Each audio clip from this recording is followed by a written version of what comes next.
Mga kalog, ngayong araw ay gagawa tayo ng panibagong video. Ang gagawin natin ay sisig, pero ang gagamitin natin imbes na tuna na sariwa, ang gagawin natin ito lang, si Fresca tuna. Hindi ako nagpo-promote pero masarap po yan, legit po yan.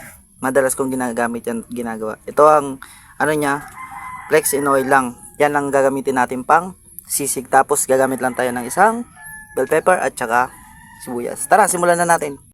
I-separate natin yung extra oil niya at saka ito, kasi kailangan natin dry na dry, wala talagang tubig o sauce niya.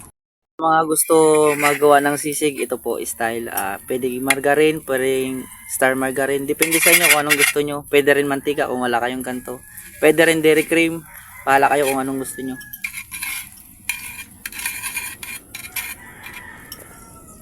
Yan, pag natunaw na po, pwede natin ihulog ang ating igigisa na sibuyas at saka bell pepper. Ayan, ganyan lang kasimple, madali lang. Sangkutsa nyo lang, igisa. Ayan, para bumango. Kasi ang tendency po niyan, kaya ang secret natin para lumabas ang aroma ng ating ginigisa. Ganyan lang kasimple. Tapos pag medyo naluto na ng bahagya, pwede nyo na po ilagay ang inyong gagawing pansisig. Ayan, pag okay na, nakalabas na ang kanyang aroma, pwede natin ihulog ang ating isisisig na, alam nyo na kung ano to, Fresca tuna lang ang ginamit ko. Simple lang. Ayan, igisa-gisa lang natin. Ang ginamit ko po dito na sibuyas puti po, para hindi masyado maanghang, para saktong-sakto sa mga nakis natin na ayaw sa mga maanghang na pagkain. At saka bell pepper po. Yan, sikretong malupit. Yan, igisa-gisa lang natin.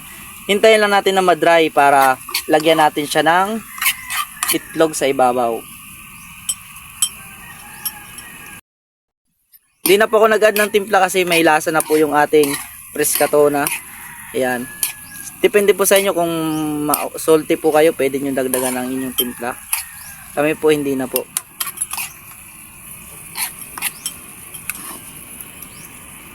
Ng itlog sa ibabaw, ganyan lang, simple. Tapos pag medyo paluto na, ayan, haluin na natin ang itlog para lalong masarap. Ayan, i-mix lang natin, mikos kung tawagin, para lalong lumuot ang sarap ng ating sisig. Ayan, simpleng idea, tips. Nice. Siyempre hindi mawawala yung ating mayonnaise sa ating sisig. Ayan, bubudbura lang natin. Kagaya nito. Ayan, kung nakikita nyo, pinaghati-hati ko na kasi maraming naging umabang. Ayan na lang natira sa atin, charot lang.